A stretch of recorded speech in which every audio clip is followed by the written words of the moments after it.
네, 윤석열 대통령의 해외 순방에서 불거진 비속어 논란과 관련해서 여야의 공방이 가열되고 있습니다. 민주당은 윤석열 대통령이 국민을 기만하고 있다며 공개 사과를 요구했습니다.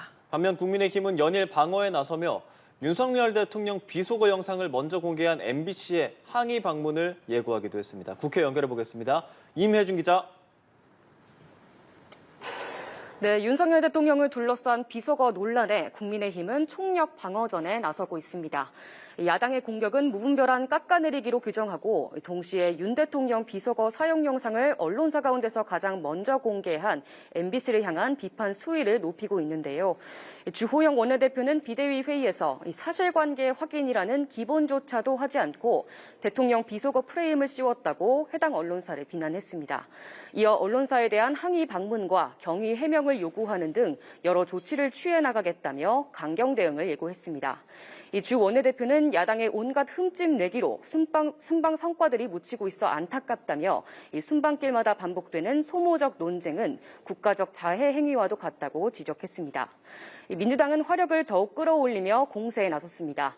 박홍근 원내대표는 윤 대통령의 오전 출근길 도어 스태핑 발언과 관련해 온 국민이 진솔한 사과를 기대했지만 대국민 사과 없이 적반하장식 발언을 이어갔다고 강하게 말했습니다. 박 원내대표는 윤 대통령이 진실을 은폐하고 언론을 겁박하고 있다면서 정녕 국민이 두렵지 않느냐고 말했습니다. 이어 정부 외교안보 라인의 대대적 문책을 촉구했는데요.